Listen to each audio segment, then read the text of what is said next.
Problem 56 from chapter number 9. Chrome web browsers. 69.52% of browsers work using Chrome. We're going to test the null hypothesis that the Chrome web browser is less than the worldwide market share. Use a 5% level of significance. So we have the fact that we put our null hypothesis is 0.6952%. Level of significance is 5%. Number of items is, in this case, 60 out of 100 students use the Chrome web browser. And you wind up with a p-value of 0.0193. You conclude that you will reject the null hypothesis. So this shows you the Excel spreadsheet, which I'll show you how to populate in a separate video.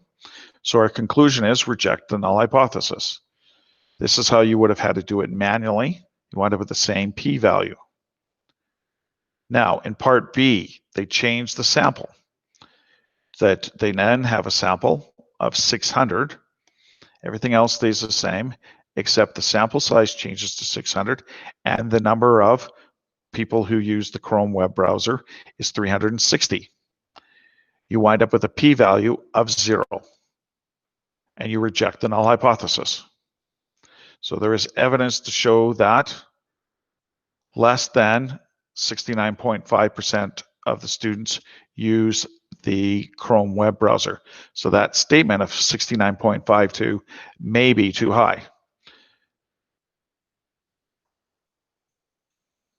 So in this particular case, you reject the null hypothesis in part A.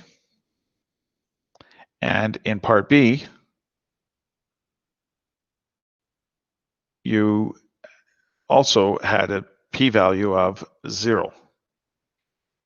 So you wind up with the same conclusion with just different websites, sample sizes. And in part D, if you were to use a sample size of 20, it's too small. It will not give you an accurate reading. So it's unlikely to reject the null hypothesis with a sample size of 20. You cannot use the central limit theorem.